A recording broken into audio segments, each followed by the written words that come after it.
요한복음 10장 10절에서 11절 우리의 생명 되신 예수라는 제목으로 같이 은혜 받는 시간 갖습니다. 우리의 생명 되신 예수. 예수 그리스도는 우리 생활의 핵심입니다.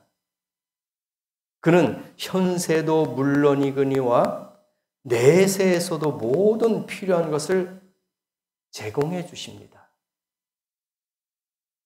그러면 예수님은 어떤 것의 생명이냐? 무엇의 생명이냐? 이것을 우리가 몇 가지로 말씀을 나누고자 합니다.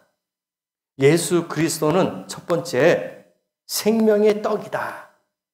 그렇게 우리가 알고 있습니다.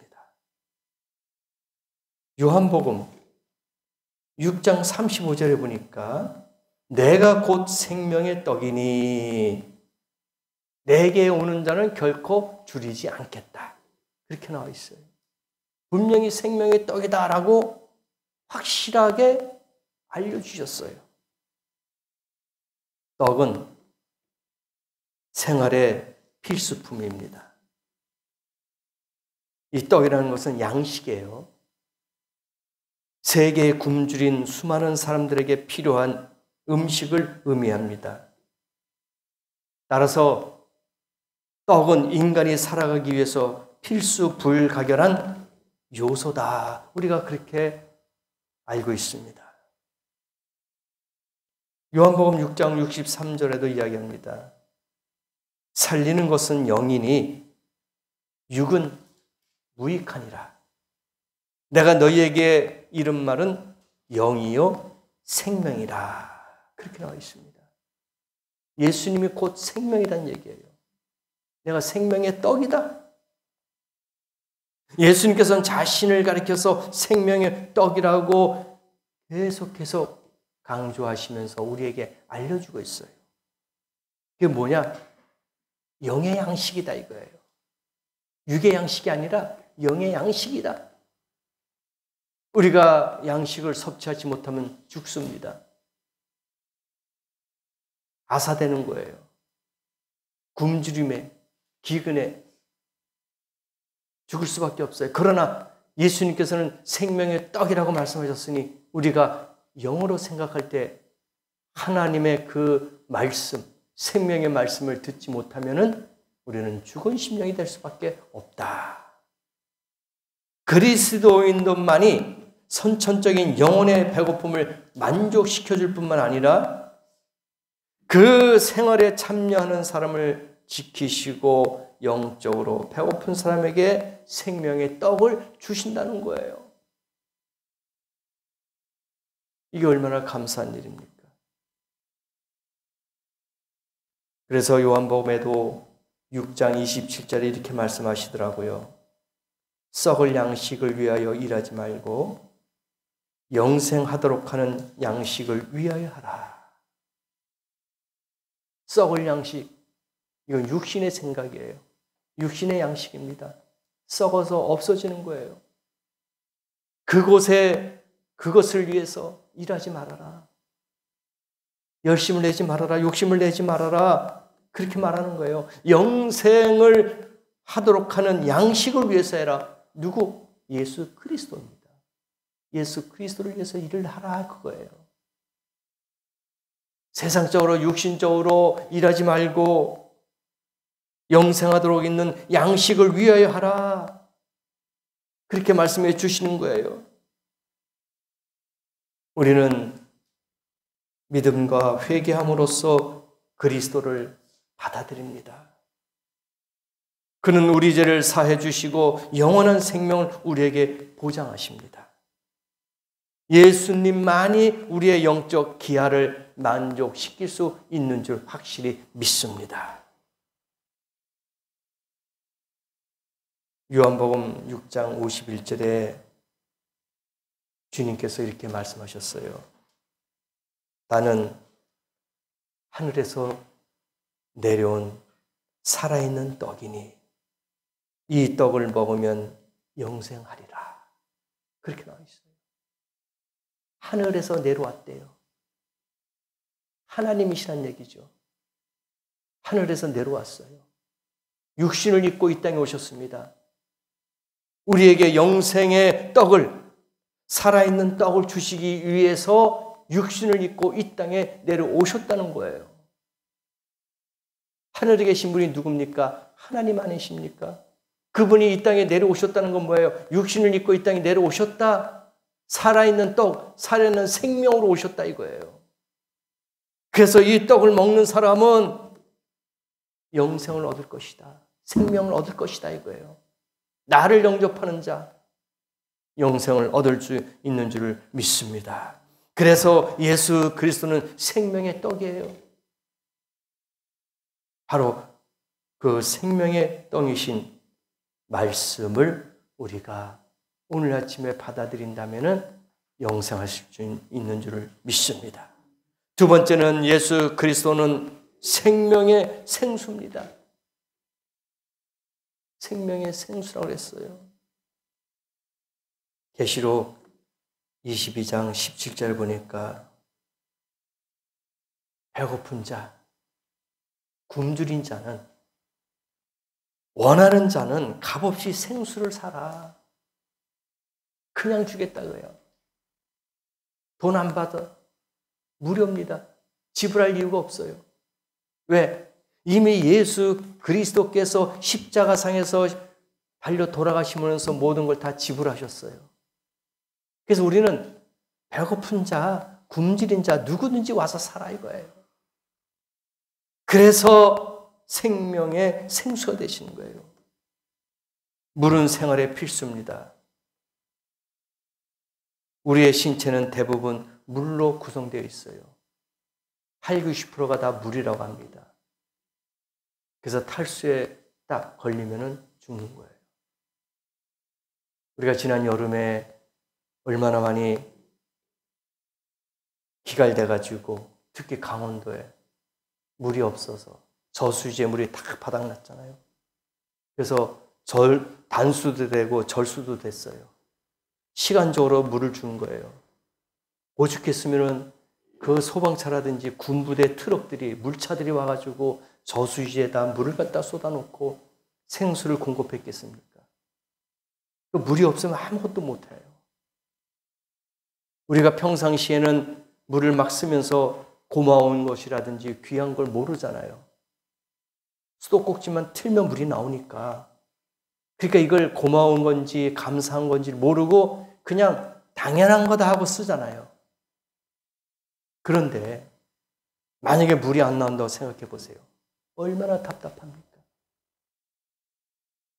제가 옛날에 국산 아파트 살 때도 그건 지하수인데 지하수를 받아서 그 지하에다 물탱크가 있어가지고 물을 받아서 모터로 끌어올려서 각 세대에 주는 그런 아파트였었어요. 오래됐죠. 근데 그 모터가 고장나면 물을 끌어올 수 없잖아요. 그러면 물이 단수돼요. 근데 그 모터가 언제 고장날지 모르잖아요. 뭐 예고하는 거 아니잖아요. 새벽이 될 수도 있고 아침이 될 수도 있고 저녁이 될 수 있어요. 그러면 새벽에 모터가 고장나면 아침에 물을 수도꼭지 틀면 물이 안 나와요. 큰일 났죠. 아침에 출근하는 사람도 있어야 되고 밥도 해먹는 사람도 있어야 되고 난리가 납니다. 만약에 모터가 낮에 고장났으면 고쳐야 되잖아요. 그러면 상관이 없는데 새벽에 걸리면 낭패입니다. 또 지하 탱크이기 때문에 물 청소도 해야 돼요. 그러면은 그 청소하려면 법적으로 1년에 한 번 정도는 해야 되는데 그러면 단수해야 됩니다. 그럼 각 세대별로 연락을 해요. 며칠 동안은 물이 안 날 겁니다. 청소하는데 몇 시간 걸리고 그 큰 물탱크 채우려면은 우리 여기 뭐 교회 한 두세 배 되죠. 그 큰 물탱크를 채우려면 하루 이틀 3일 걸려요. 그래서 물을 받아 놓으세요 하고 안내를 합니다. 그러면 다라에다가 다 받아 놓고 2, 3일 쓸 거.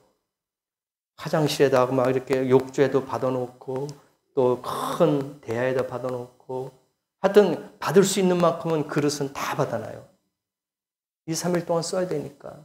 빨래해야 되죠. 샤워해야 되죠. 세수해야 되죠. 또 변기 사용해야 되죠. 얼마나 많습니까? 그때는 물이 이렇게 귀하구나. 우리가 그때 물의 고마움을 느끼는 거예요. 닥쳐서. 그렇죠? 닥쳐야지만이 이것이 고맙구나 하지만 평상시에는 수도꼭지만 틀면 물이 나오니까 고맙고 감사한 걸 몰라요. 그래서 물은 생명이다. 귀한 것이다. 근데 예수님께서는 생명이라 했습니다. 생수. 그래서 물 없이 살 수 없는 존재가 바로 우리 인간이에요. 우리만 그렇습니까? 동물, 가축, 식물, 이 세상에 살아있는 모든 것들은 물이 필요해요. 그 물이 어떤 물이든지 바닷물이든 강물이든 수돗물이든 물이 필요하다는 얘기예요. 다 모든 생명 있는 물체에는 물이 필요해요. 그게 생명이기 때문에. 그래서 예수님께서는 내가 생명수다 이거예요. 살아있는 물이라고 그랬습니다. 열왕기하 2장 19절에서부터 22절 보니까 엘리사가 나와요. 엘리사가 누굽니까? 엘리야의 제자입니다. 엘리사가 나와요. 그때 읍에 도착했는데 그 읍에 있는 사람들이 이야기합니다. 선지자요. 이 물이 먹을 수가 없기 때문에, 사용할 수 없기 때문에 나무에도 주고 풀에도 주고 사람도 먹어야 되는데 물이 나쁘니까 선 과일이 막 떨어지더라고요. 익지도 않기 전에 떨어집니다. 좀 해결해 주세요. 이 물을 사용할 수가 없습니다. 말 그대로 죽은 물이에요. 근데 엘리사가 그릇에다가 소금을 가지고 와라. 해서 그 소금을 그 근원에, 물 근원에 넣으니까 그 물이 회복됐어요. 살았습니다. 마찬가지예요. 그리스도는 자신을 가리켜서 생수라고 말씀하셨습니다. 물은 또한 성령의 한 형태예요. 성령입니다. 그리스도만이 우리의 영적 목마름을 해결시켜 주시고 봉사할 수 있는 권능을 주시는 거예요. 성령의 물입니다. 왜? 내 배에서 생수의 강이 흘러넘친다 했습니다. 누구든지 목마르든 내게로 와서 마셔라. 그 배에서 생수의 강이 흘러넘치겠다. 바로 성령을 말씀하시고 있는 줄을 믿습니다. 요한복음 4장 14절에도 나와요. 주님이 주시는 물은, 그 물은 마시기만 하면은 영원히 목마르지 않을 것이다. 목마르지 않는데요. 영원하도록 솟아나는 샘물이 바로 예수 그리스도라 이야기하고 있습니다. 영원히 목마르지 않아요. 우리가 전적으로 주 예수님께 우리의 뜻을 맡길 때에 비로소 그의 사랑으로 우리를 깨끗게 채워주신다는 거예요. 그러면 그의 사랑이 우리와 함께 계신다는 거예요. 그래서 7장 37절 요한복음에 보니까 누구든지 목마르거든 내게로 와셔라. 누구든지 목마르면은 내게로 와서 마시래요. 나를 믿는 자는 성경의 이름과 같이 그 배에서 생수의 강이 흘러나리라. 복음성가도 있잖아요. 누구든지 목마르면 내게로 와라. 그 물을 마시는 자, 그 배에서 생수의 강이 흘러넘치겠다 이거예요. 은혜의 강이 넘칠 줄 믿습니다. 그래서 우리가 성령 충만하라는 얘기예요. 그래야지 생수의 강이 넘친다는 겁니다. 성령 충만한다는 얘기예요. 필수 아닙니까? 귀한 거예요. 생명의 생수입니다. 또 예수님께서는 뭐라고 말씀하셨습니까? 나는 빛이다. 세 번째 말씀하신 게 예수 그리스도는 빛이래요. 빛. 어둠이 아니라 밝음. 빛이에요.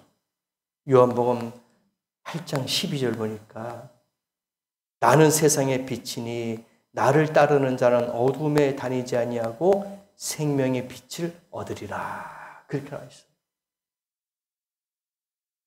예수 그리스도 자체가 빛이라는 거예요. 어두움을 이길 수가 있다는 겁니다. 빛은 생활의 필수입니다. 만약에 빛이 없다면 생각해 보세요. 하루에 12시간, 24시간, 하루에 24시간 빛이 없다 생각해 보세요. 어떻게 살겠어요? 그냥 흑암이야. 다 어두워요.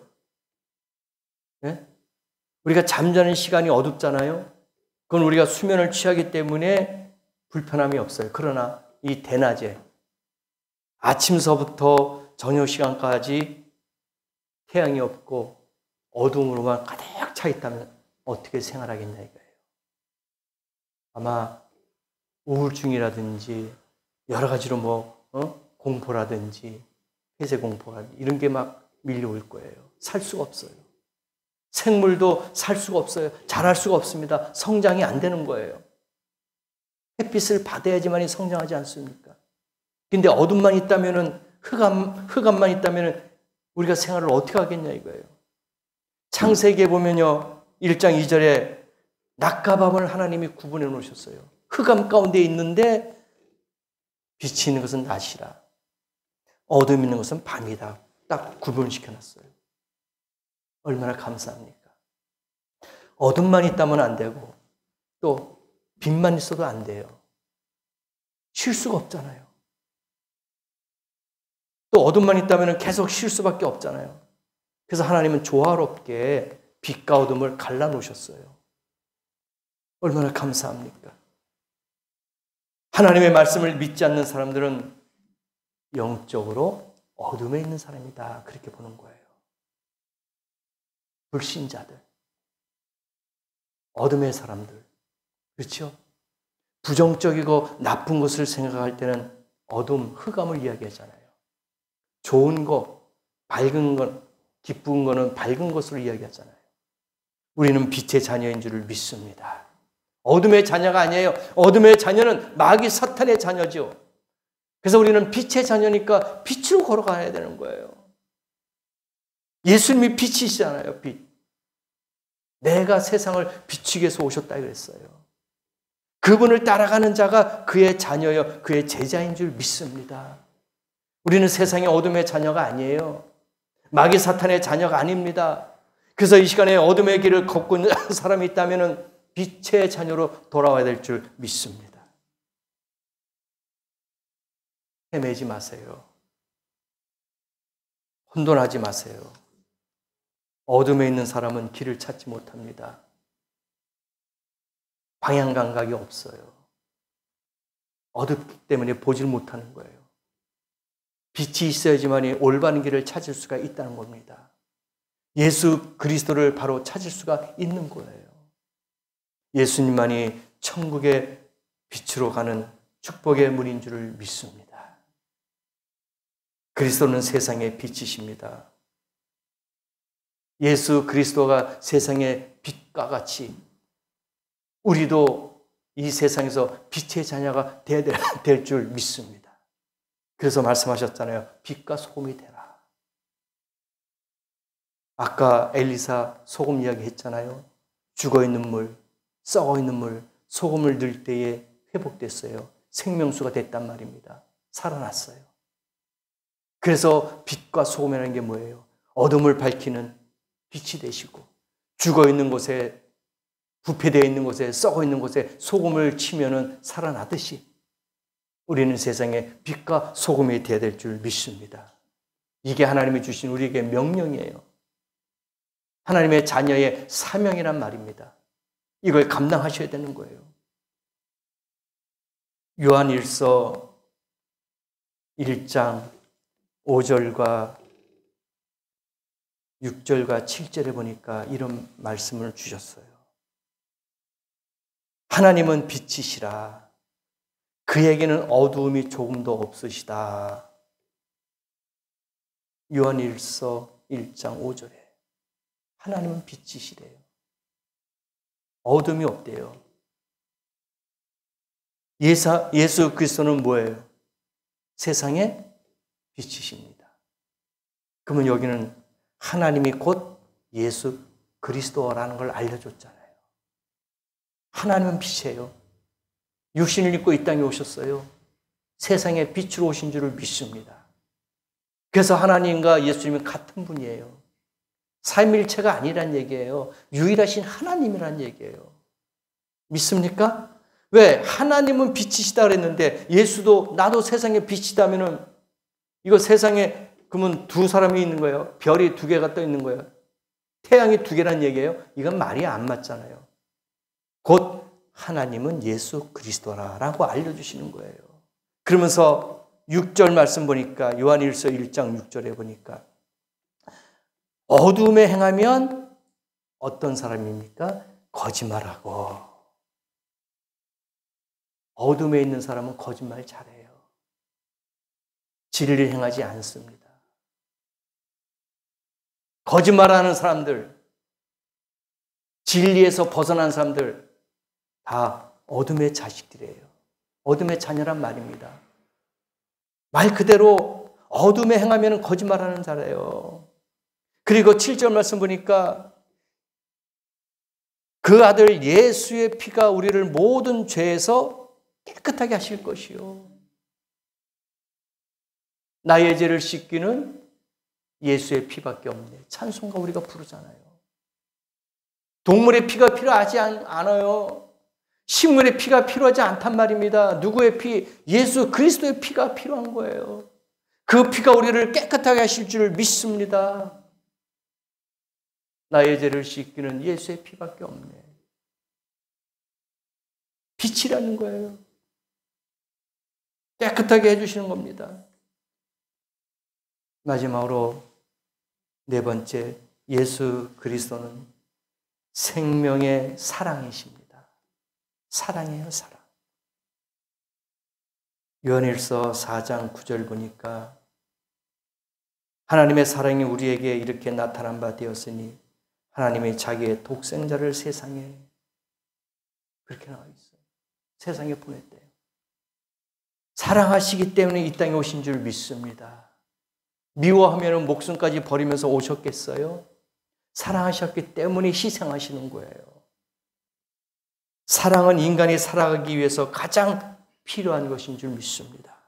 모든 사람은 사랑하고 사랑받을 권리가 있어요. 예수 그리스도가 사랑의 극치를 보여준 게 뭐냐? 십자가의 사랑이에요. 최고의 극치로 우리에게 알려주셨잖아요. 생명을 버린 게 최고의 사랑이야. 어떤 분이 그래요. 자녀들은 부모를 위해서 목숨을 버리지 못하지만 부모님들은 자녀를 위해서 목숨을 버린대요. 물론 맞고 안 맞고 차이죠. 맞을 수도 있고 안 맞을 수도 있어요. 그러나 보편적으로 볼 때는 부모는 자녀를 위해서 목숨을 버려요. 희생할 수 있단 말입니다. 그게 부모예요. 예수 그리스도가 그런 마음으로 최고의 사랑의 극치를 보여주셨어요.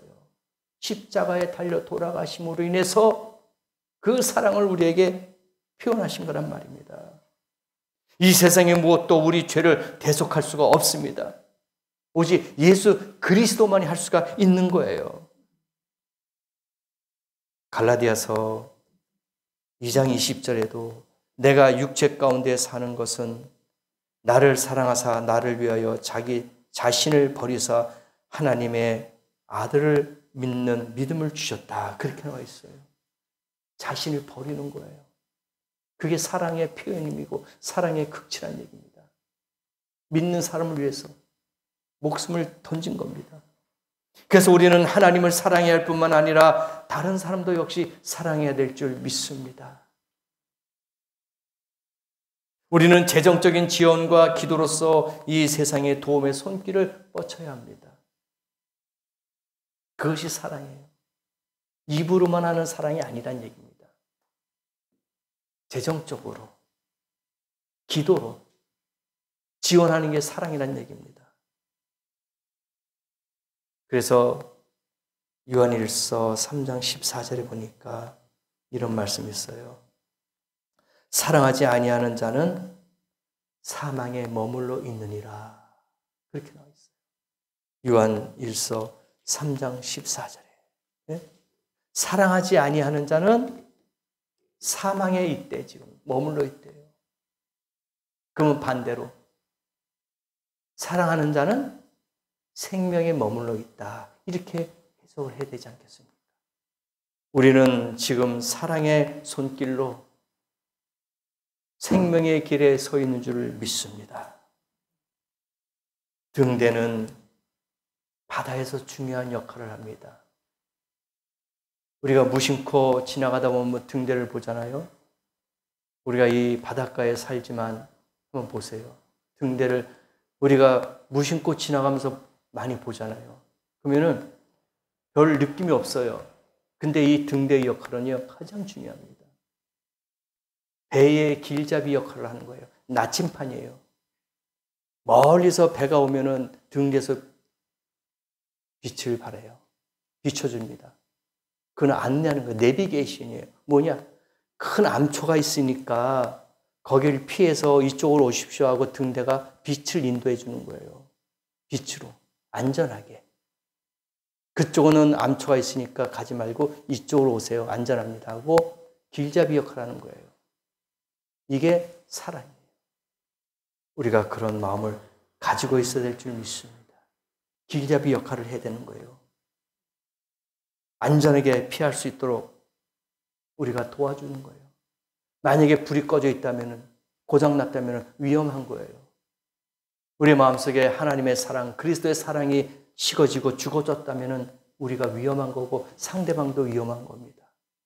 늘 우리는 우리 마음속에 그리스도의 빛이 있어야 될 줄 믿습니다. 그리스도의 사랑이 있어야 될 줄 믿습니다. 그래야지 언제든지 빛을 비출 수 있고 언제든지 사랑을 표현할 수가 있다는 거예요.